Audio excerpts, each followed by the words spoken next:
Chào cô. Con mua bánh đi. Bánh này bánh gì cô? Bánh pate. Bánh pate. Qua vạt mặn. Bánh qua vạt mặn hả? Cô năm nay Mấy cái bánh không ta? dạ 8 chấm rồi dạ. Hồi trước là 4.0 mấy chấm.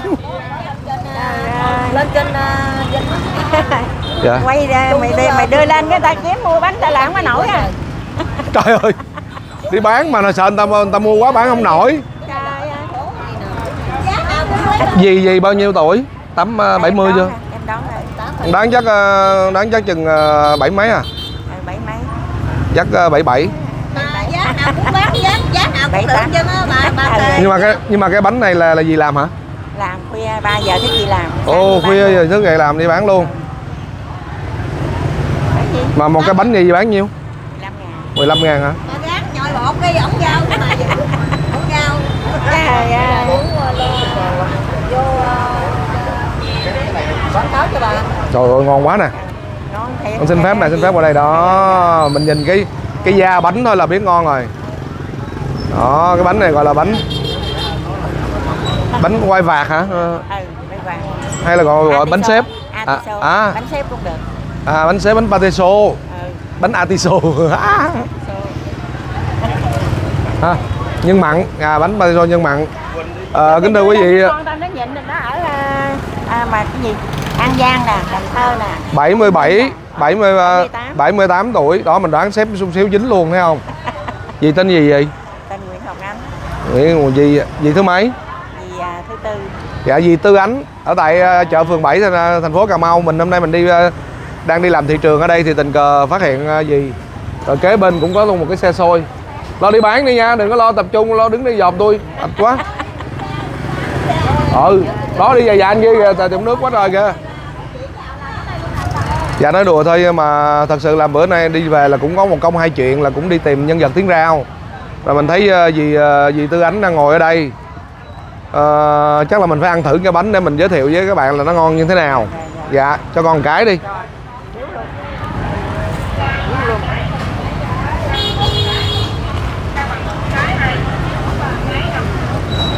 Đó, thì một cái bánh thôi. Trời ơi, một cái 15 ngàn mà bự dữ vậy trời. Ăn cái no. Này chắc ăn no tới trưa luôn, nghĩ ăn trưa luôn quá. Trời ơi. Nói nghe nè. Dạ. Có điều là nhà gì cũng khổ, có mình nên mà lại cái ngập nước, trời mưa cái ngập nước không dò. Dạ. Cái nền nhà. Dạ. Bây giờ nó muốn gặp mấy người mà xin cái gì từ thiện đó giúp cho gì là nhà gì ở đâu mà ngập nước? Đồng Nguyên nè. Đóng Đồng Nguyên là chỗ qua cầu Cần. Ủa mà dì có con cái gì không? Con cái mà nó ở xa đến nghèo không là giờ dì ở có dì có mấy người? Dì có mấy người con? 4 người. Dì có 4 người con. Dạ.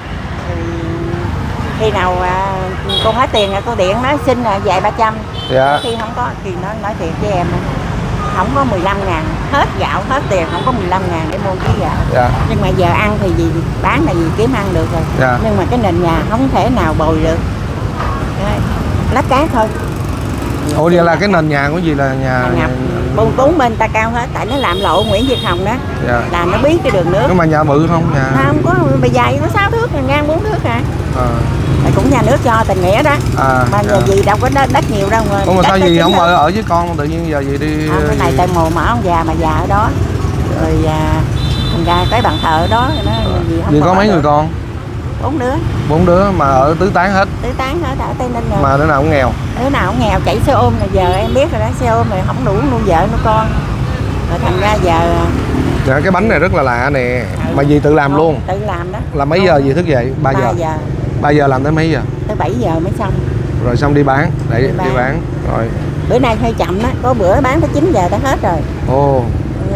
Còn ngày gì bán khoảng bao nhiêu cái? 50 cái là kiếm lợi được 100. 120 là dữ lắm rồi. 120. Bữa nào khỏe làm mệt mắc nghỉ. Dạ.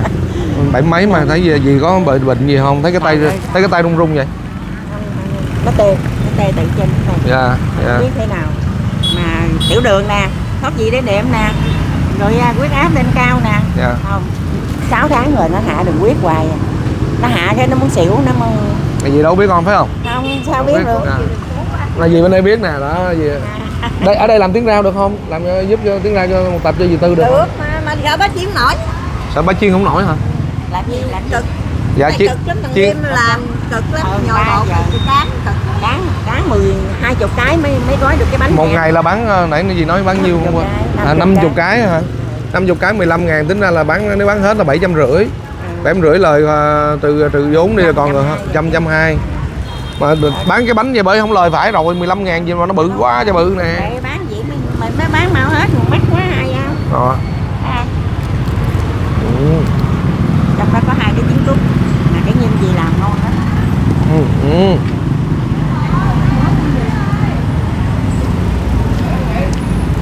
Cái bánh này nếu người lao động ta ăn một cái là người ta có thể no. Ăn cái trong uống nước mát rồi nó nở ra. Giờ nước mát thì còn không chỉ có công dụng giải khát mà còn có công dụng giúp cho mình ăn bánh mì, mình ăn những cái bột này nó nở ra mình no lâu hơn một chút. Đó. Ta nói luôn hồi đó thì vì thanh niên xung phong. Mà bây giờ hoàn cảnh khổ quá, giờ phải chịu đi bán bánh gì đặng mình sống. Dạ. Chứ còn nói nhà nước thì nhà nước dạ thôi nhà nước còn phải lo nhiều thứ ha. Dạ. Thôi mình cũng thôi mình không than thở chi với mệt. Dạ. Nói chung là rồi ở đây nếu mà làm cái gì người ta biết nhiều không ta? Ở đây người ta biết gì Tư nhiều không? Không, chỉ đi bán bánh thôi à. Dòng chợ này biết hết. Biết đi bán gì thôi. Dạ rất là muốn là làm một cái chương trình tiếng rau ở đây, tại cũng gần 3 năm rồi và bà con của bác thân mến. Trời cái bánh ngon quá.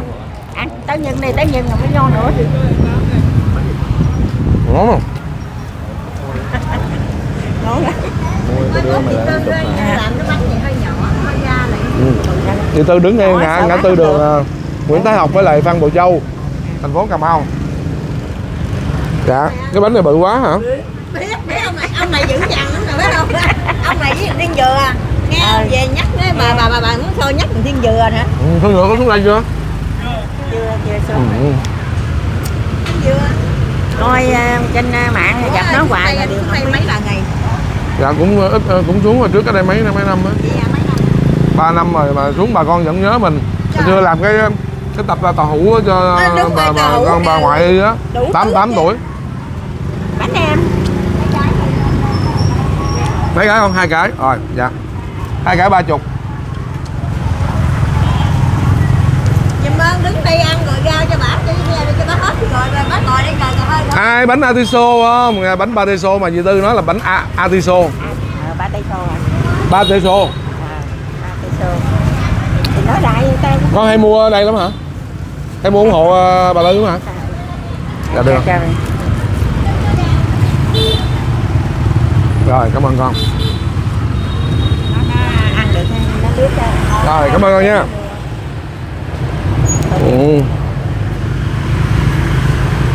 Khối giờ bán không? Rồi. Ủa? Bây giờ khán giả nếu mà mình thấy cái trường hợp của dì Tư mà phù hợp thì mình mong là quý vị khán giả mình gửi comment, đặc biệt là địa phương Cà Mau. Dạ lâu lắm rồi không có về Cà Mau. Thấy cái chiếc xe của dì nói chung là mà sáng nó làm rất là cực luôn, một ngày kiếm được 100-120, mưa coi như là xong luôn. Mà nhà thì ngập nước. Dạ. Khi mình làm cũng hy vọng mình làm lúc này tình hình kinh tế cũng khó khăn nên là bà con mình làm tiếng rau cũng tập cũng khoảng chừng 30 triệu à. Tập 30 triệu đủ lót cái đủ cán cái nền không? Không gành nữa. Giờ dì Tư đâu biết được. Tại dì Tư biết cái chương trình con nè, con sẽ bán cho dì Tư một buổi, một tiếng đồng hồ. Đó. Thì dì Tư làm ví dụ như bình thường dì Tư làm 50 cái thì dì Tư ráng làm khoảng chừng 150 cái được không? Sao làm nổi? Kiếm người vô phụ. Làm gì? Phụ hả? Người phụ ơi, tại vì người ta mua là người ta dì Tư bán 15.000 rồi người ta sẽ mua, nhiều khi người ta mua 150, có người mua 1,5 triệu một cái luôn. Người ta lì xì á. Đó, cái chương trình con là nó gọi là tiếng rau 4.0 là vậy á. Bà con ta mua từ xa, cũng có mua tại chỗ. Cán sáng tới chiều không xong nè. Vậy hả? Lâu lắm. Cán cái bánh này 20 cái mới cán tẩy tới đây luôn về 20 cái, xong rồi cứ xếp cái bìa đó 20 cái nó mới thành cái bánh này. Thôi ráng làm 100 cái đi ha. 100 cái sẽ cán không nổi. Cán không nổi. Có ai vô phụ được không? Kiếm người vô phụ. Thôi để có gì đó có con tính nha. Dạ đắt cái gì con tin. Để có gì ấy rồi con dì Tư có số điện thoại không? Có. Dạ. Là cái bánh, cái nhân này bà con thấy không? Ngon hết sức luôn. Dạ. Gia vị đủ hết trơn chứ không phải như ta làm củ sắn không, trắng tươi à. Dạ, củ sắn rồi luôn, hai cái trứng luôn. Giống như cái bánh bao á. Giống như bánh bao rồi, đều bánh bao nhân nhỏ xíu nha. Rồi, bánh bao bột ngoài nhiều hơn. Bột không. Còn này là cái da cái vỏ bóng, cái vỏ bánh nó mỏng dính nè bà con thấy không? Đó. Thấy mỏng nhưng mà cái cục bột nó bằng cái bánh bao vậy đó. Dạ. Hoặc cái bánh mì thì nó nở. Dạ em đó.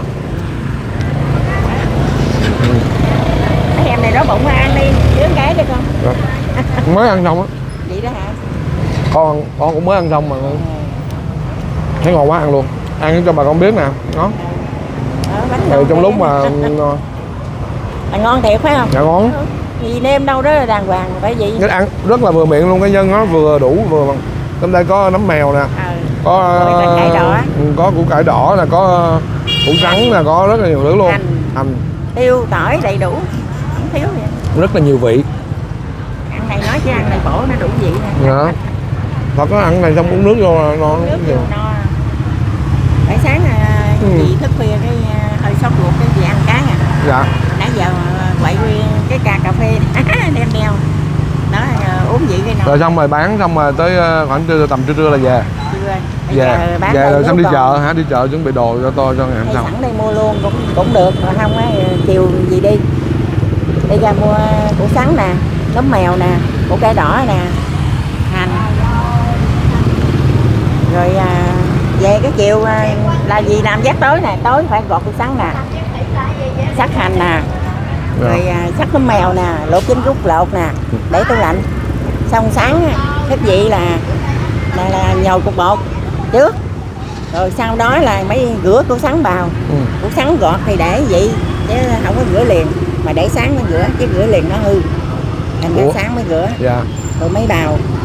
Thôi làm sao làm được 100 cái nè, chứ thường là con làm mà gấp 4 lần á là 200 cái, tại vì người ta mua một cái là người ta tặng tiền. Đó, người ta mua cái giá khác luôn, người ta tặng mình đó, mình mới kiếm được nhiều tiền. Để nữa là gì kiếm người làm tiếp gì. Thôi để có gì con tính nha. Là gì có số điện thoại phải không? Đó, dạ. Dạ dì Tư Ánh. Dạ dì Tư Ánh. Tại vì bữa giờ mấy bữa nay hôm qua nay cũng đi vòng mà không thấy người, không thấy có nhân vật, tự nhiên hôm nay tình cờ nhìn thấy gì ngồi cái tủ thấy thương quá. Chị bán được bao nhiêu lâu rồi? Mấy năm? Lâu rồi, mấy chục năm rồi, nhưng mà đều trước dịch á, rồi tới dịch gì nghỉ hết 6 năm. Rồi xong mới bán lại. Rồi trước là bán mấy chục năm rồi hả?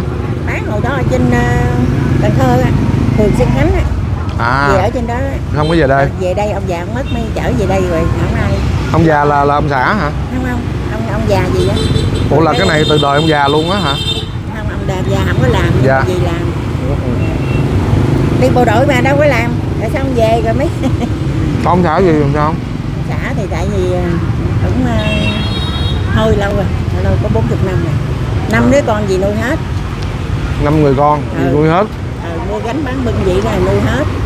Nuôi tới giờ luôn á, tới vậy là coi như là mua gánh bán bưng mấy chục năm, hơn 30 năm. 40 năm. Tiếp thu ra năm 75 phải không? Dạ. Năm 77 thì bắt đầu gì bán đi bán đồ để sống. 46 năm. Rồi. Thôi giờ là mình cũng quen, cực khổ gì không sợ đâu. Dạ. Thế nào nhà gì làm cũng được chứ. Thôi hy vọng là con đủ duyên, hy vọng là mình đủ duyên để mình về Cà Mau lần nữa, tại vì mình biết chắc là bà con Cà Mau rất là hào sảng và rất là thương comment và thương các chương trình comment, đặc biệt là chương trình Tiếng Rao. Và hy vọng bà con Cà Mau tiếp tục ủng hộ cho comment để làm cho dì Tư Ánh một tập kỷ niệm.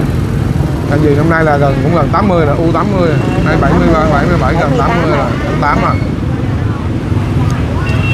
Cái bánh này cũng lạ nữa, trước giờ mình làm rất là nhiều loại xôi chè nhiều quá rồi.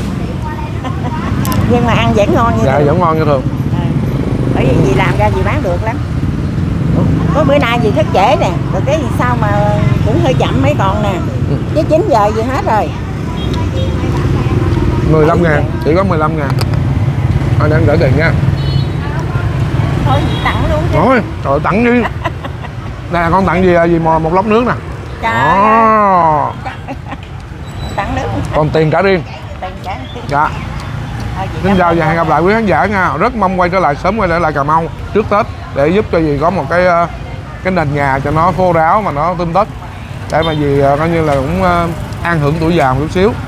Rất mong bà con bác Cà Mau ủng hộ comment nha. Xin chào tạm biệt, hẹn gặp lại.